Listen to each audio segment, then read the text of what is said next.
नमस्ते प्यारे बच्चों, कैसे हो आप सब। स्वागत करते हैं आपका इस साल के आखिरी हफ्ते में। आज दिन है सोमवार और तारीख है 28 दिसंबर 2020 और ये है हमारे साल के आखिरी हफ्ते की पहली वर्कशीट। वर्कशीट का नंबर है 142। ये आपकी हिंदी की वर्कशीट है। ये वर्कशीट ली गई है एक नए पाठ से जिसका नाम है सुनीता की पहिया कुर्सी। तो प्यारे बच्चों, आज हम पाठ्य पुस्तक का पाठ 12 सुनीता की पहिया कुर्सी पढ़ेंगे। यह पाठ हमें सुनीता की हिम्मत और आत्मनिर्भरता की भावना को समझने में मदद करता है।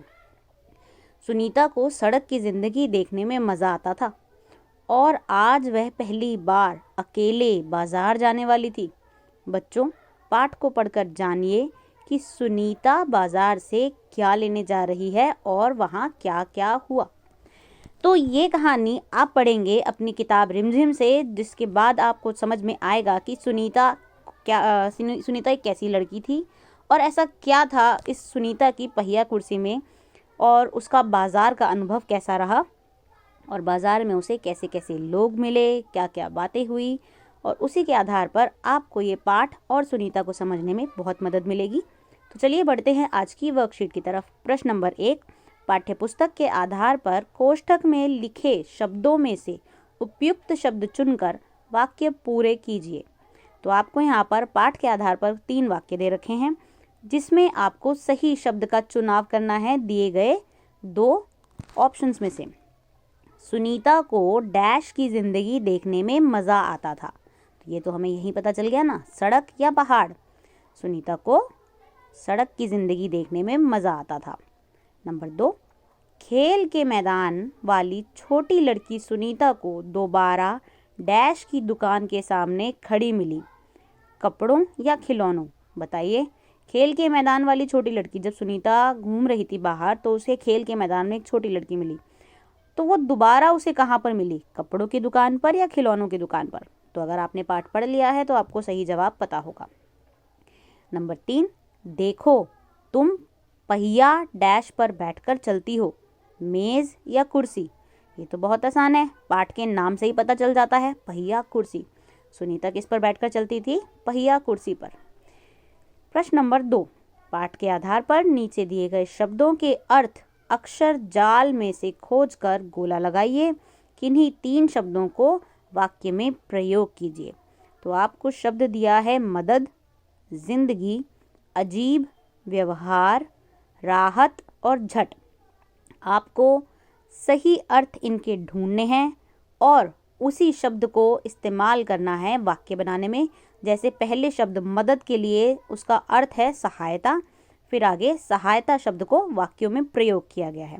ठीक है, इसी तरह से आप अगला कोई शब्द जो आपको इसमें से दिखाई दे रहा हो वो ढूंढ सकते हैं, जो कि है झट। झट का मतलब है तुरंत, तो तुरंत से आप एक वाक्य बना सकते हैं, है ना।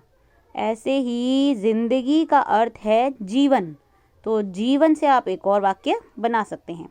अजीब का अर्थ है अनोखा, अनोखा से भी आप वाक्य बना सकते हैं। और राहत का अर्थ ढूंढना है अगर आपको, तो चलिए राहत का अर्थ आप अपने आप ढूंढिएगा। अब बढ़ते हैं प्रश्न नंबर 3 पर। पाठ के आधार पर उत्तर दीजिए। माँ ने सुनीता को बाजार से क्या लाने को कहा। तो बताइए, माँ ने सुनीता को बाजार से क्या लाने को कहा था। प्रश्न नंबर 2, सुनीता को दुकानदार का व्यवहार अच्छा क्यों नहीं लगा। दुकानदार ऐसा क्या कर रहा था जिसकी वजह से सुनीता को उसका व्यवहार अच्छा नहीं लगा। नंबर 3, सुनीता को सब लोग गौर से क्यों देख रहे थे। सुनीता को सब लोग गौर से क्यों देख रहे होंगे, क्योंकि सुनीता के पास एक ऐसी चीज़ थी जो कि अमूमन बाकी लोगों के पास नहीं है, वो है सुनीता की पहिया कुर्सी। नंबर 4, सुनीता कौन कौन से काम स्वयं करती थी। तो आपको पाठ के आधार पर बताना है कि सुनीता कौन कौन से काम अपने आप कर लेती थी। इसके लिए ज़रूरी है कि आप ये पाठ ज़रूर पढ़ें, तभी आप इसके प्रश्नों के उत्तर दे पाएंगे। बढ़ते हैं प्रश्न नंबर 4 की तरफ। निम्नलिखित शब्द समूहों में से सही वर्तनी वाले शब्द पर गोला लगाइए। यहाँ पर आपको 3 अलग अलग शब्द समूह दे रखे हैं। आपको इनमें से सही वर्तनी यानी कि सही स्पेलिंग वाला शब्द ढूंढना है। तीनों, पहला शब्द है कुर्सी, जिसमें आपको 3 तरह से कुर्सी लिखकर दिया हुआ है। सही शब्द को ढूंढिए और गोला लगाइए। उसके बाद है हालांकि और तीसरा शब्द है वापस। तो ये है आपकी आज की वर्कशीट, जो आप अच्छे से तभी कर पाएंगे जब आप सुनीता की पहिया कुर्सी को पढ़ लेंगे। सुनीता नाम की ये लड़की एक छोटी बच्ची है जिसके पैर बाकी लोगों की तरह काम नहीं करते, जिसके लिए उसे अपनी रोज़ाना के कामों के लिए पहिया कुर्सी का इस्तेमाल करना पड़ता है और इस पहिया कुर्सी की मदद से ही वो बाहर आने जाने का काम भी कर पाती है। ऐसे बहुत से लोग आपने भी देखे होंगे जो पैरों से किसी तरीके से कमज़ोर होते हैं या उनके पैर जो है चलने की क्षमता उनमें नहीं होती, तो वो अलग अलग तरीक़ों से चलने के लिए दूसरी चीज़ों का इस्तेमाल करते हैं। ऐसी ही पहिया कुर्सी भी एक तरह का एड है जिसको वो इस्तेमाल कर चल सकते हैं। चलिए, इसी के साथ साथ अभिभावक यानी कि माता पिताओं के लिए सुझाव है कि वो अपने बच्चों को ज़रूर समझाएं कि सड़क पार करते समय उन्हें किस किस तरह के नियमों का पालन करना चाहिए।